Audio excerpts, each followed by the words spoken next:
Hello everyone, here we'll be talking about the fundamental theorem of line integrals, which is a lot of fun, and there's actually quite a bit of detail to discuss here.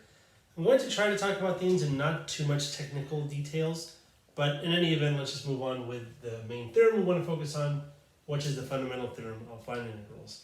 And actually, I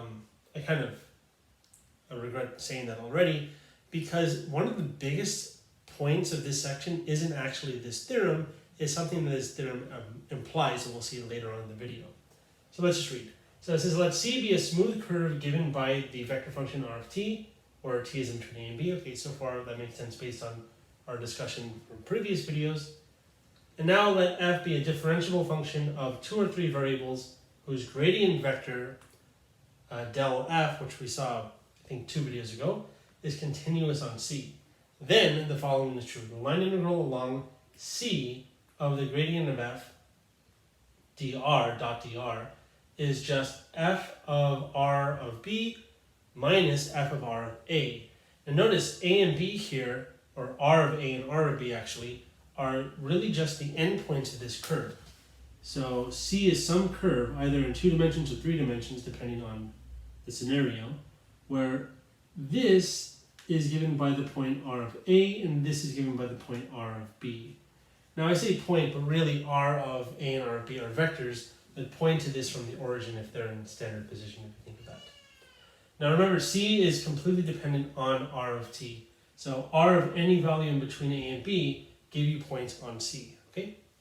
Now, I'm actually not going to prove this, but I'm going to do an example where we'll actually see why it's true. And to be quite honest, this theorem is actually not that hard to prove at all.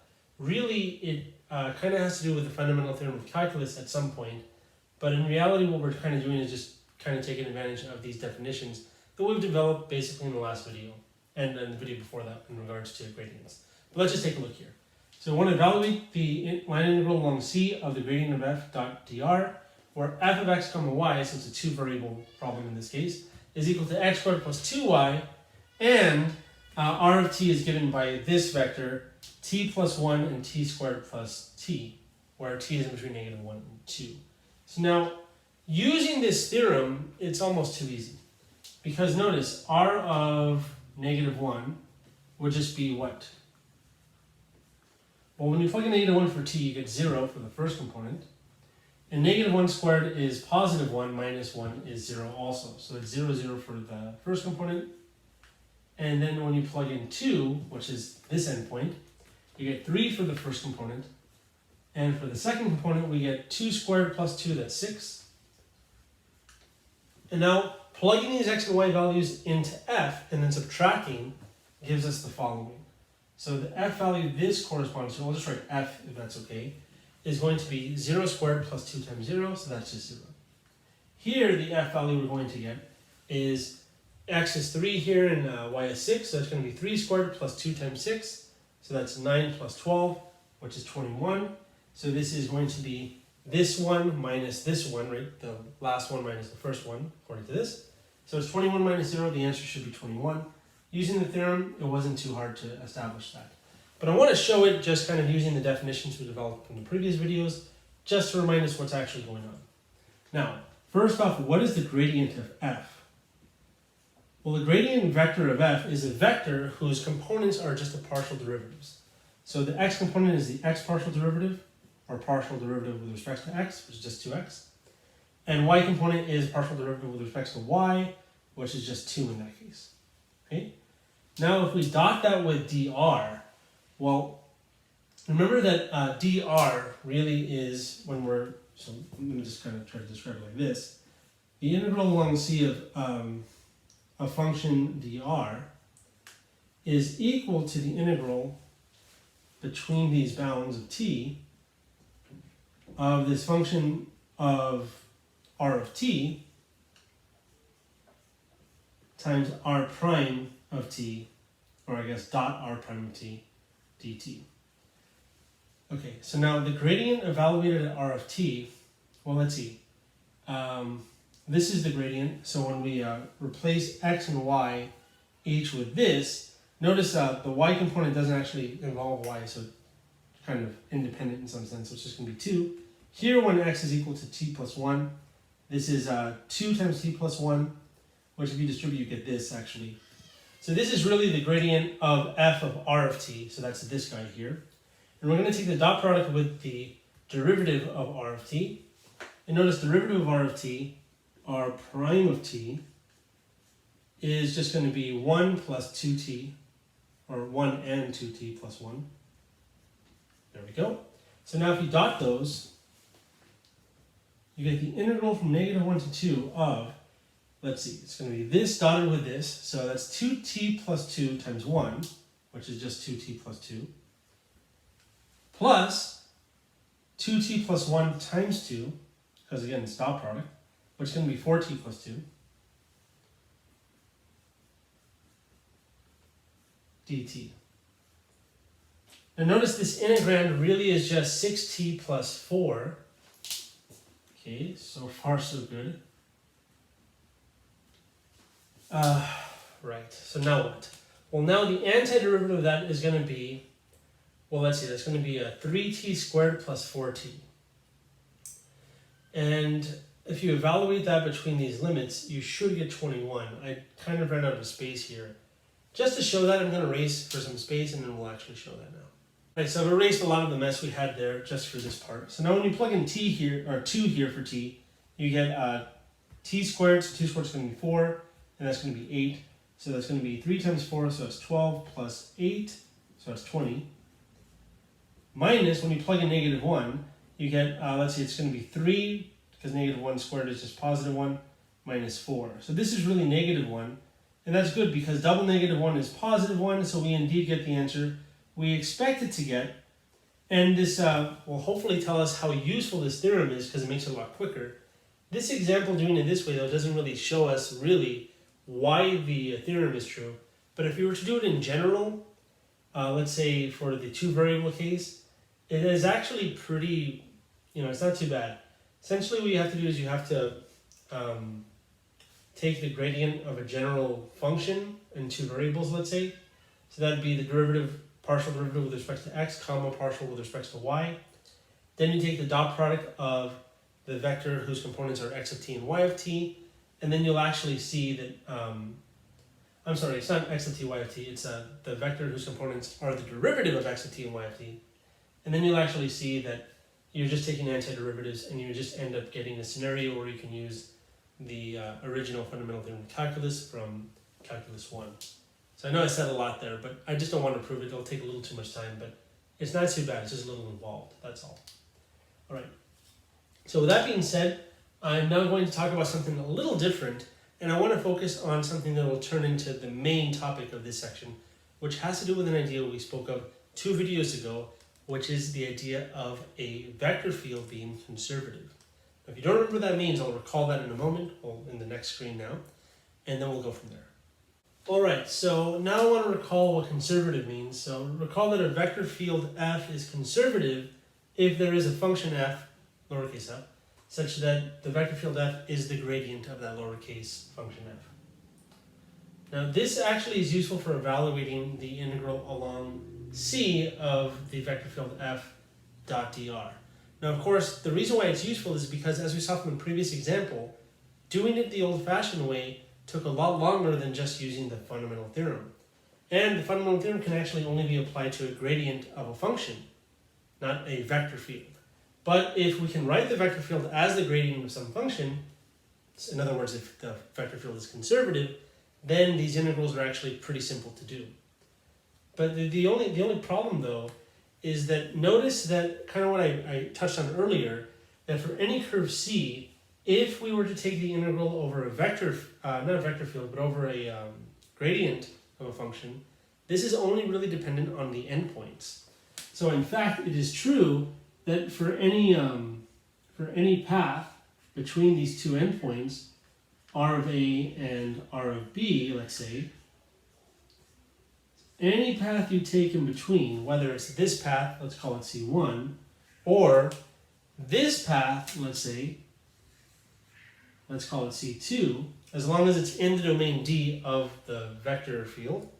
If the vector field is conservative, then you can write it as the gradient, and by the fundamental theorem, no matter which path you take, it'll actually be the same, the result will be the same, because it's dependent on the endpoints. It's just the difference of f evaluated at the endpoints of the curve. Awesome. Now with that being said, well, there's actually a general idea of this kind of independence of path, and it's called independent of path. So now here I'm calling curves paths now, but it's really the same terminology. So for this definition, we say that integral along C of a vector field f dot dr is independent of path if the integral is the same no matter which two paths you take, so long as they have the same initial and terminal points. Also, the curves or paths must still be in the domain of the function. So bear with that, keep that in mind. Now, there's this theorem here that's pretty interesting. I'll try my best to prove this. Well, I won't actually prove it, but I'll give you an idea of why it's true a little bit.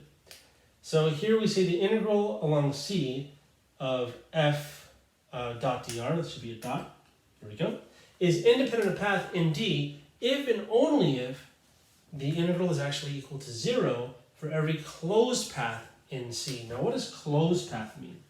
So there's a lot of terminology we'll be discussing in this video, but a closed path is a curve where the initial and terminal points are actually the same. So this is an example of a closed path. Now it would make sense that this is certainly true if f was conservative. Because if f is conservative, then if you're taking the integral along a closed path, then for sure it's going to be 0 because the endpoints will be the same. So f of r of b and f of r of a, if they're coincident, r of b is equal to r of a in this case, no matter which direction you go. Well, let's imagine that it's in this direction, let's say. But it doesn't really matter in this case. Then the integral would be 0. So that makes sense when it's when it's conservative. But what if it's independent of path? Why does that imply that the integral must be 0? Well, the reason why it implies that is because if we were to make a cut somewhere and call these 2 points A and B, notice if we reverse the orientation here, now these are actually 2 different curves that go from A to B. You see that? And since this integral would be independent of path, then that means they would actually be the same.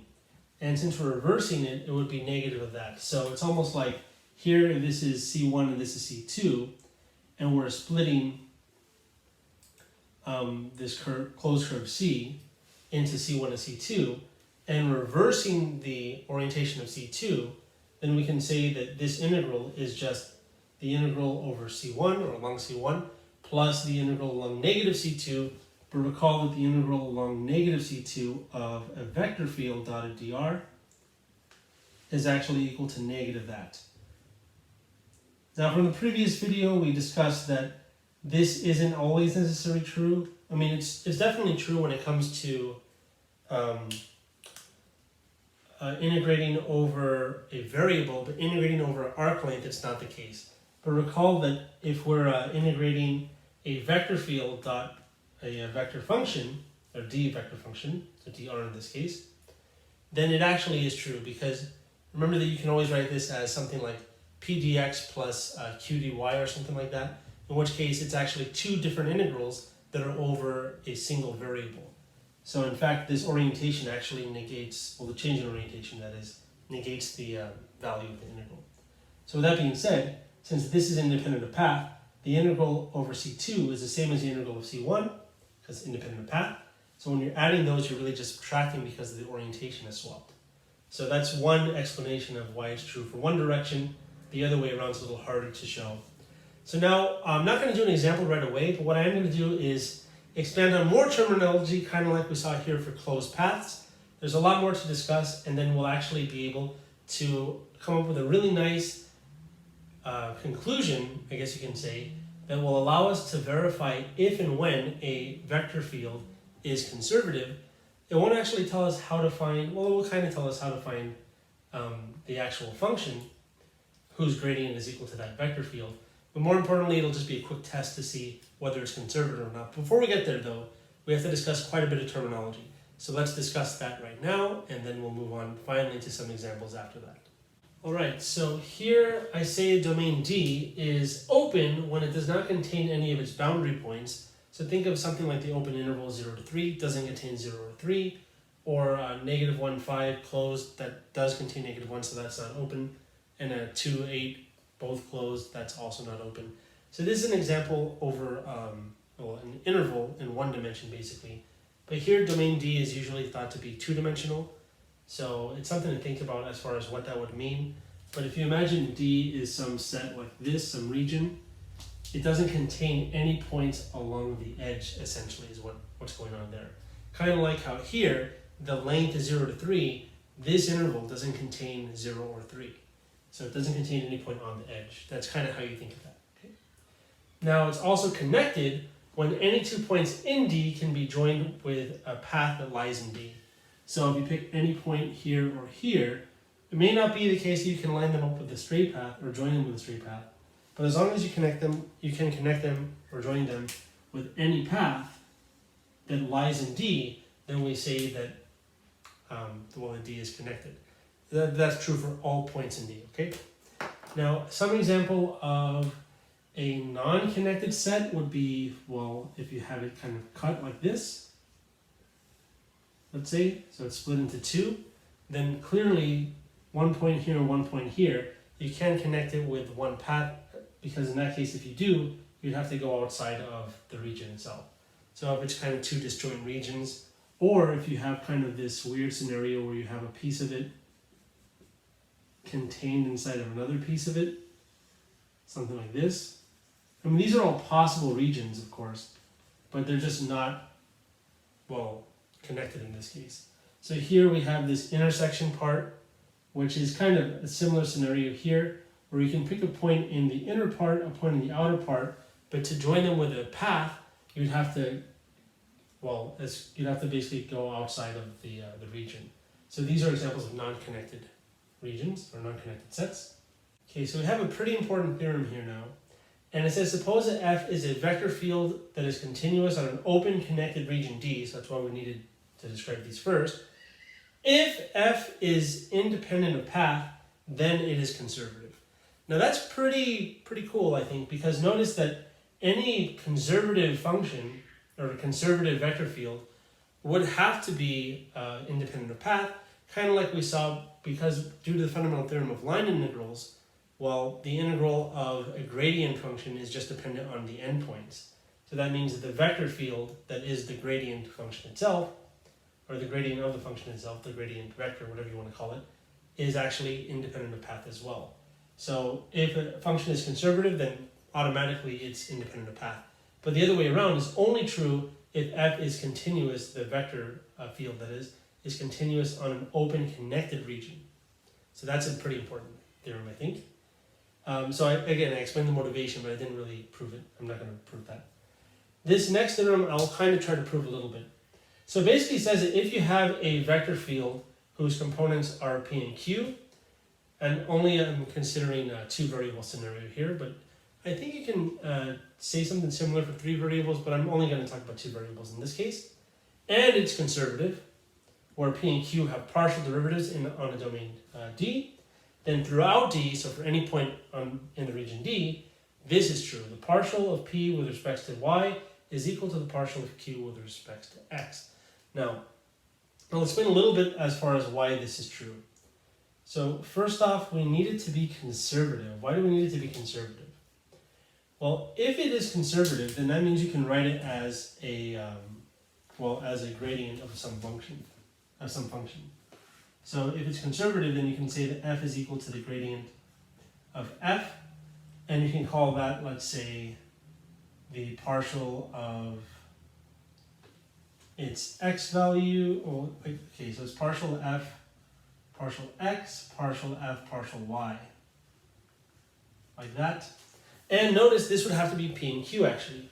So with that being said, the partial P with respect to Y is just the partial F with respect to X and Y, if that makes sense. Because it's already with respect to X, and now we're taking it again with respect to Y. But notice, vice versa, the other way around, if you were to take the partial derivative of this one with respect to X, you get this same thing here, only the other way around. But by Clause's theorem, which we've discussed way earlier in the class, then they're actually the same. So this is the same as the partial derivative of f with respect to y and x in this order.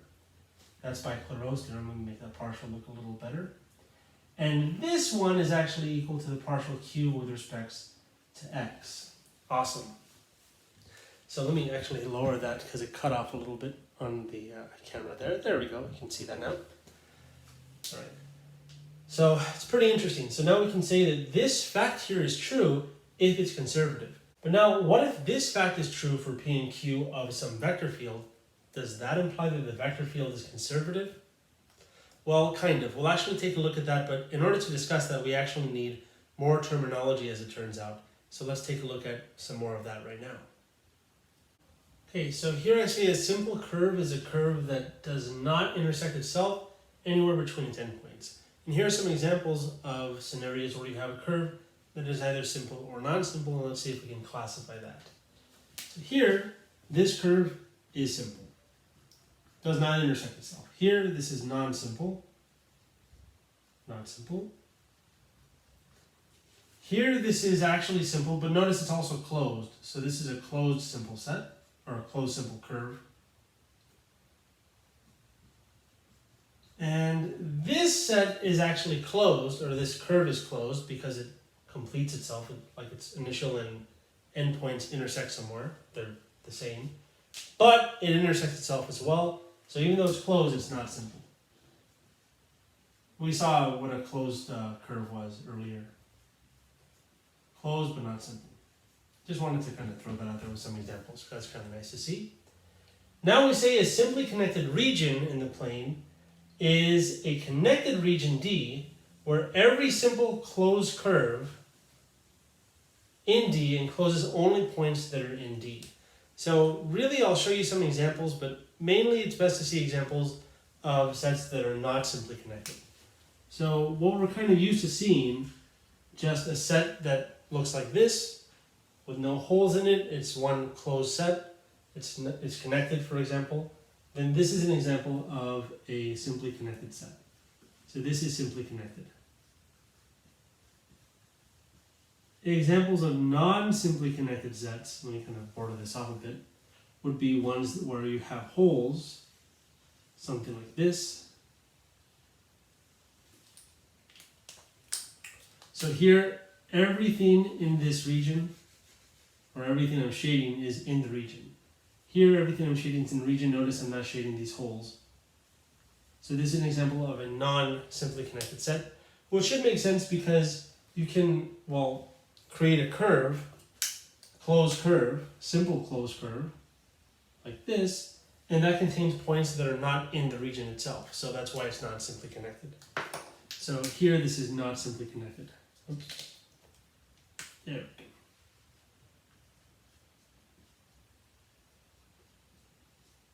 Of course, if the region is also not closed, or I'm sorry, but not connected, then it's not simply connected as well. So something we saw earlier like this, where it's split into two different disjoint sets. This is another example of a non-simply connected set, because in order to be simply connected, it not only must be, well, must contain points that are enclosed by simple curves, but it also must be connected. So it's kind of interesting, but we have to have both of those.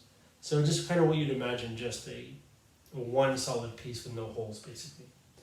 Okay, so now finally for this theorem that is the converse of what we saw in the last screen, here we say if we let F be a vector field PQ and defined on a simply connected region D, so that's what we needed that, suppose P and Q have continuous partial derivatives and the partial derivative of P with respect to Y is equal to the partial derivative of Q with respect to X throughout the region D. So this is true for all points in the simply connected region D. Then F must be conservative. Awesome. So now we actually kind of have a way to test to see if a vector field is conservative or not by seeing if this is true. If it's not true, then it's not conservative, as it turns out. But we also need, in order for it to be true, we need that the domain of the vector field must be a simply connected region. So now finally, let's take a look at some examples, and that'll finally be the end for the video. Okay, so for this first example here, we want to determine if this vector field F is conservative or not. And the way we're going to do that is we're just going to, of course, label P and Q accordingly. And then take the partial derivative with respect to the opposite location. So that is P with respect to X, not X, sorry, with respect to Y, there we go. Notice that's just going to be -1. And then the partial Q then with respect to X, there we go, that's +1. And sadly, these are not the same, so that means this is not conservative, so actually there exists no function whose gradient function is equal to this vector field. So let me just say not conservative. I guess you can say non-conservative, but I'll just say not conservative, if that's okay. Okay. Awesome. So now for this next example here, we want to find this line integral along this curve C, where C is given by the vector function e of t times sine of t and e of t cosine of t, where t goes in between 0 and pi. For this vector field, 3 plus 2xy, and its second component is x squared minus 3y squared. Awesome. So now first off, this is P, this is Q. We wouldn't actually need that terminology if we're considering doing this the old-fashioned way, like we saw in the last video, in the last lesson, for example.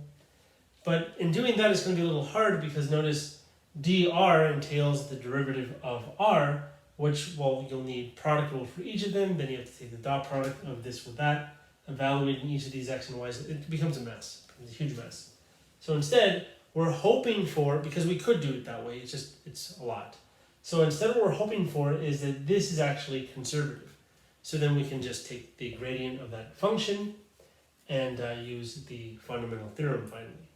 So first, let's see if it's true that partial p with respect to y is equal to the partial derivative of q with respect to x. So with respect to y, the derivative here is 0 from this one, and you drop a y there, so it's going to be 2x. And now the partial of q with respect to x then is equal to, that's 2x, and that's actually 0 because it's a function of y only. And look at that, these are the same, so that actually means this is conservative. So we know f is conservative. Let me just write this as shorthand for conservative, which means there exists a function such that its gradient is equal to this. So this implies that this vector field is equal to the gradient of some function f.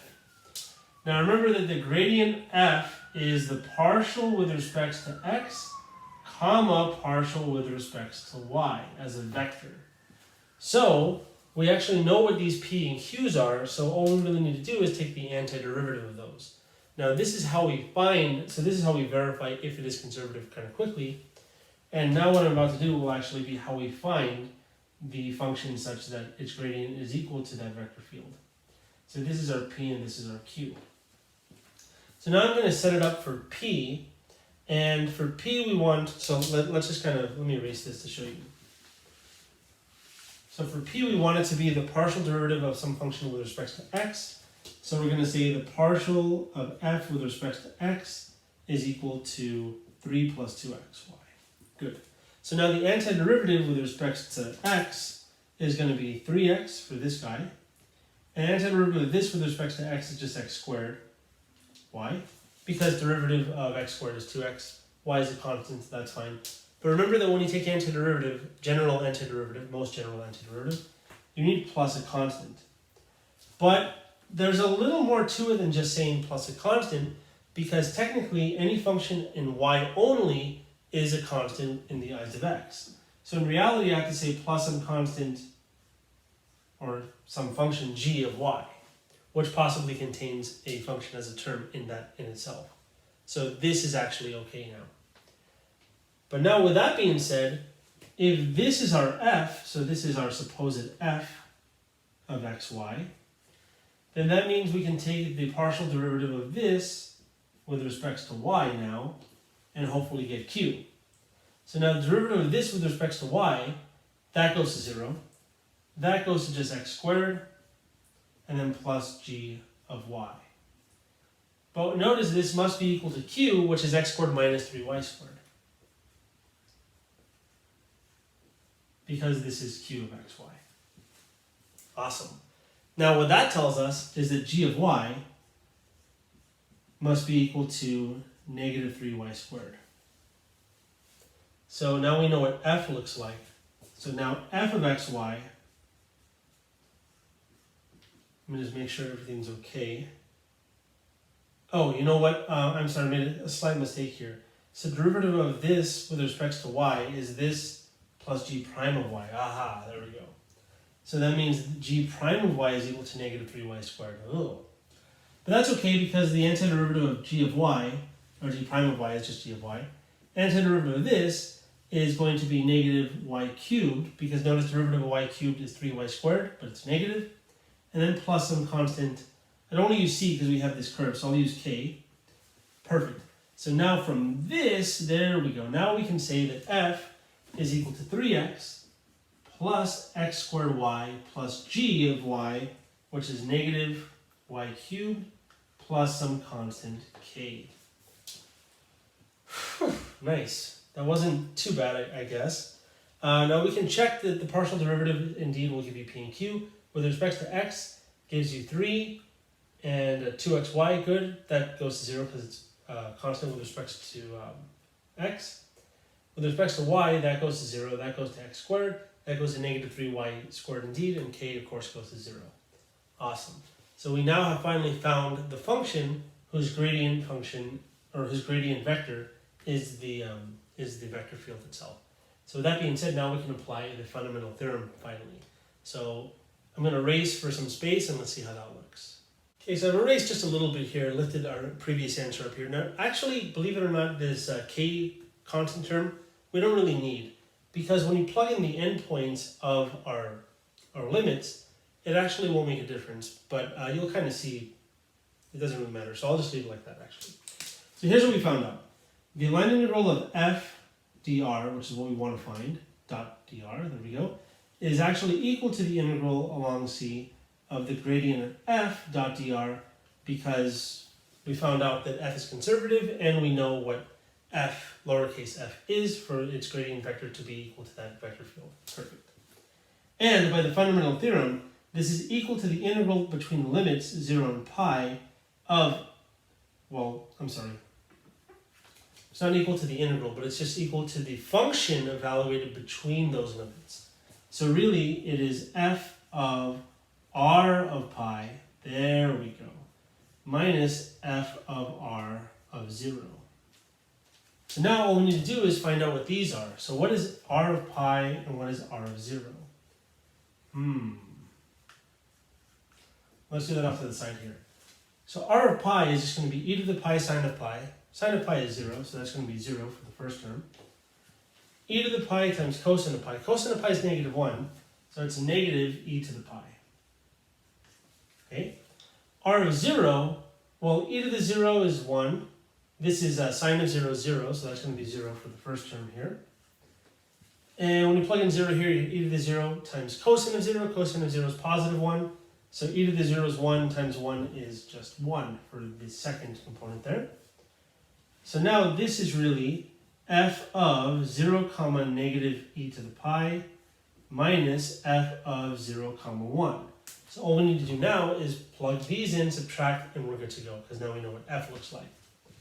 So when you plug in all x's to be zeros for the first evaluation, you end up just getting negative y cubed plus k, where y is this. So it's going to be negative e to the pi all cubed. It's actually negative e to the pi all cubed. But that's okay, because when you cube a number, if it's negative, then the negative just pops out because you have an odd amount of negatives. So in fact, really, I hope you don't mind, I'm going to change this a little bit. So this actually simplifies to the following. Positive e to the 3 pi. Okay?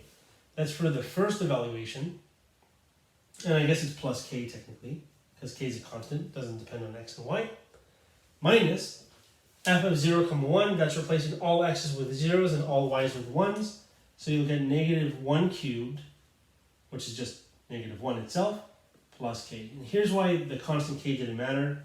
because if we distribute this, notice we get e to the 3 pi plus 1, and k minus k actually cancel out. So there we go. This is the answer without doing too much work. I mean, yeah, we took a little bit of work to find out what f is, but to be quite honest, that's a whole lot easier than doing this the usual way where you have to take the derivative of r and dot that with f of r of t. Alright, so I hope you enjoyed this video. That's all I wanted to say. We didn't really do too many examples, but there was a lot of terminology discussed and a lot of pretty deep concepts, to be quite honest, with a really nice conclusion that allows us to handle line integrals over vector fields in a very pretty simple way. And in doing so, we find a function whose gradient vector is equal to that vector field. Awesome. So like I said, hope you enjoyed this video. I definitely enjoyed it like I always do. But again, there's still more videos to come. So yeah, so I hope you enjoyed this, and thanks for watching, and I'll see you in the next videos. See you then.